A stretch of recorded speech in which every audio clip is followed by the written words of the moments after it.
Aux États-Unis, la ville de Los Angeles, toujours en proie aux flammes, un 6e incendie s'est déclaré, au moins 10 personnes sont mortes. Les températures mondiales sont sur le point de dépasser la limite de réchauffement. Les scientifiques tirent la sonnette d'alarme.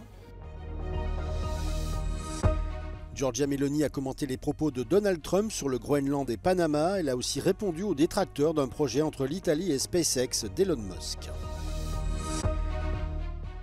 L'ancien président américain Jimmy Carter a reçu jeudi des funérailles nationales. Après avoir été retenue de force, la chef de l'opposition vénézuélienne a été libérée. Elle participait à un rassemblement contre l'investiture de Maduro.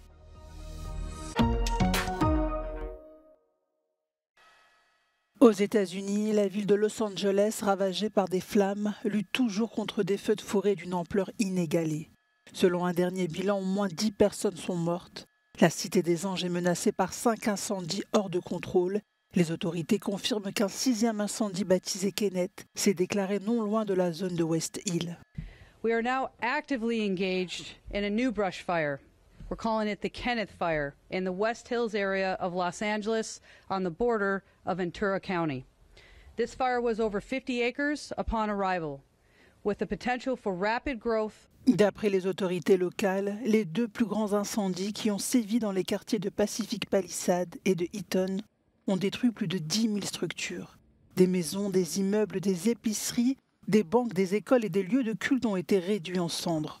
Le président américain Joe Biden a qualifié cette catastrophe de pire incendie que la ville n'ait jamais connu. D'épais nuages de fumée recouvrent certains quartiers. La santé des habitants de la ville s'aggrave. I've woken up with burning eyes and a sore throat, coughing. I've had friends talk about getting nosebleeds. It's just awful. I'm sleeping in a mask. Aucune amélioration de la qualité de l'air n'est prévue. Certains habitants suffoquent.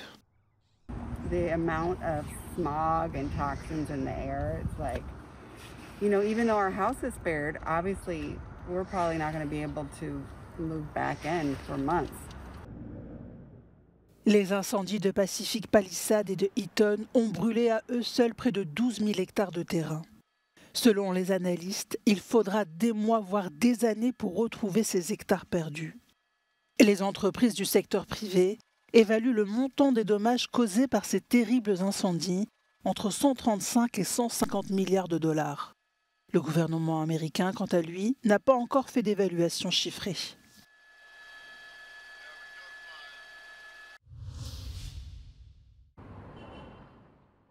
Les scientifiques tirent la sonnette d'alarme. Les températures mondiales sont désormais sur le point de dépasser la limite cruciale de réchauffement.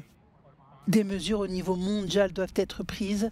Selon Copernicus Climate Change Service, 2024 a été l'année la plus chaude jamais enregistrée. Elle est également la première année civile où la température mondiale a dépassé 1,5 degré par rapport au niveau pré-industriel.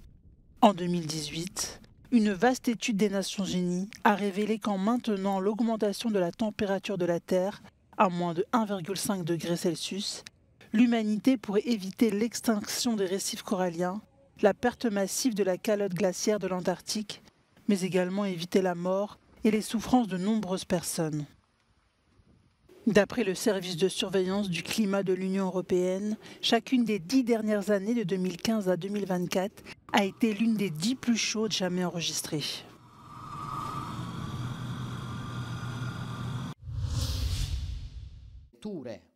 Giorgia Meloni prend la défense de Donald Trump et d'un projet de contrat avec Elon Musk. La première ministre italienne a déclaré que les États-Unis sous l'administration Trump n'utiliseront pas la force pour annexer le Groenland et le Panama, et ce quelques jours après que Donald Trump a suscité la controverse en refusant d'exclure le recours à la force pour s'emparer de ces territoires.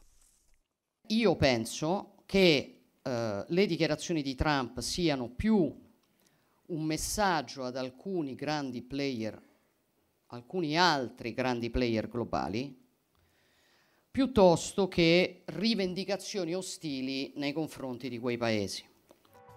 Giorgia Meloni a aussi démenti les informations selon lesquelles elle aurait discuté du système de communication Starlink avec le milliardaire Elon Musk, avec qui elle entretient pourtant des relations étroites et chaleureuses. Con SpaceX è che è privato o sono le idee politiche di Elon Musk? Perché io non faccio favore agli amici, ma neanche accetto che persone, diciamo, che non sono d'accordo o anzi che hanno buoni rapporti con me, a persone che hanno buoni rapporti con me venga appiccicata addosso una lettera scarlata, neanche questo insomma si può fare. Qui il tema è oggettivo e oggettivamente e seguendo dei criteri, diciamo, di sicurezza nazionale, perché questo è un tema di sicurezza nazionale, va trattato. Ce projet visant à sécuriser les télécommunications en Italie a provoqué la colère des partis d'opposition.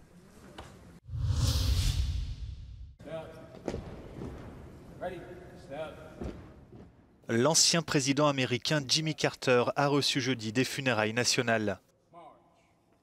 De nombreux dirigeants étrangers ont assisté à ce dernier hommage rendu au 39e président des États-Unis à la cathédrale nationale de Washington. Parmi eux, le Premier ministre canadien Justin Trudeau ou encore le secrétaire général des Nations Unies Antonio Guterres. Le président élu Donald Trump était bien sûr présent, assis au deuxième rang aux côtés de Bill Clinton et de son épouse Hillary, de George W. Bush et de Barack Obama. Obama et Trump ont d'ailleurs été vus en train de discuter et même de plaisanter avant le début de la cérémonie. Joe Biden, qui quittera ses fonctions dans moins de 2 semaines, a prononcé l'éloge funèbre. Il a fait part de son émotion en soulignant la profonde amitié qui l'unissait à Jimmy Carter depuis près de 6 décennies.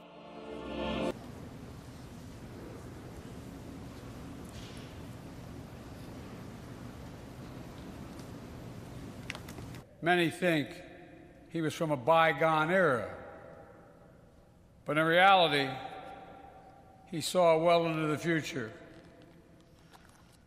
A white Southern Baptist who led on civil rights, a decorated Navy veteran who brokered peace, a brilliant nuclear engineer who led on nuclear nonproliferation, a hard-working farmer who championed conservation and clean energy, and a president who redefined the relationship with a vice president.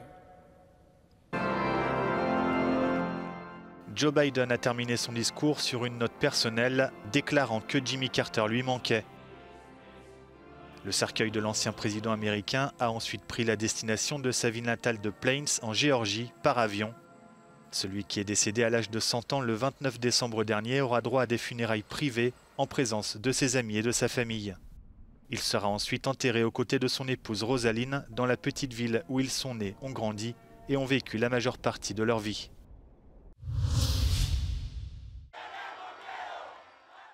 Après avoir été retenue de force alors qu'elle quittait la manifestation contre l'investiture du président Nicolás Maduro à Caracas, la chef de l'opposition vénézuélienne, María Corina Machado, a été libérée. Selon ses collaborateurs, les forces du président Maduro l'ont violemment interceptée. María Corina Machado n'est plus réapparue en public depuis le mois d'août dernier lors de grandes manifestations. Elle est réapparue jeudi vêtue de blanc et brandissant un drapeau vénézuélien. La chef de l'opposition a organisé des manifestations régulières depuis les élections du 28 juillet qu'elle estime truquées. L'opposition dit avoir fourni des preuves crédibles de sa victoire à l'élection présidentielle, vérifiées par des observateurs internationaux. Ces derniers estiment que le candidat de l'opposition, Edmundo González, exilé en Espagne, a battu Nicolás Maduro. Ce vendredi, le leader chaviste sera investi pour un 3e mandat à la tête du Venezuela. L'opposition appelle à se mobiliser dans les rues et son candidat Edmundo González annonce revenir dans le pays malgré le risque d'arrestation.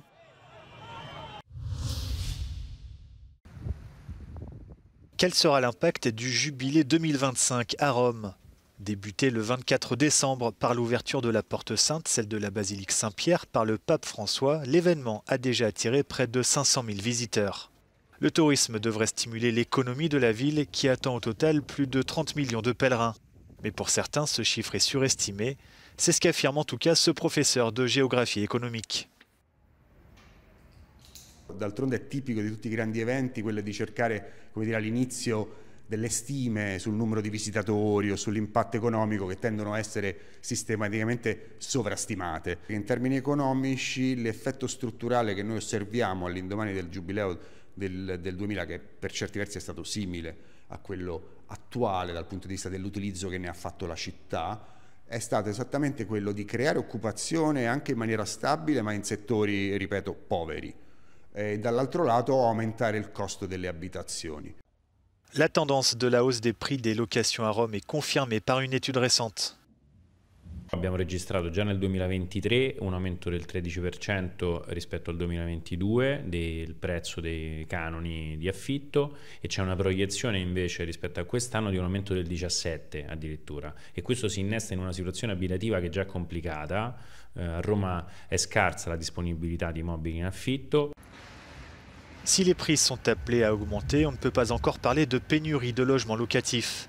Malgré tout, la disponibilité reste limitée, de nombreux logements étant utilisés comme résidences secondaires. Cet agent immobilier, propriétaire d'une chambre d'hôte, connaît bien le marché. I pellegrini non sono soliti andare nelle case vacanze, ma cercano di sfruttare luoghi dove possono stare insieme con altri pellegrini e spendere molto meno. Il turismo delle persone che non vogliono stare con tanta gente ma godersi la città così com'è, hanno pensato di andare l'anno prossimo o magari fra 2 anni venire a Roma. Questo gennaio del 2025, il primo mese del giubileo, le prenotazioni sono diminuite rispetto all'anno scorso e anche agli anni passati tra il 60 e il 75%.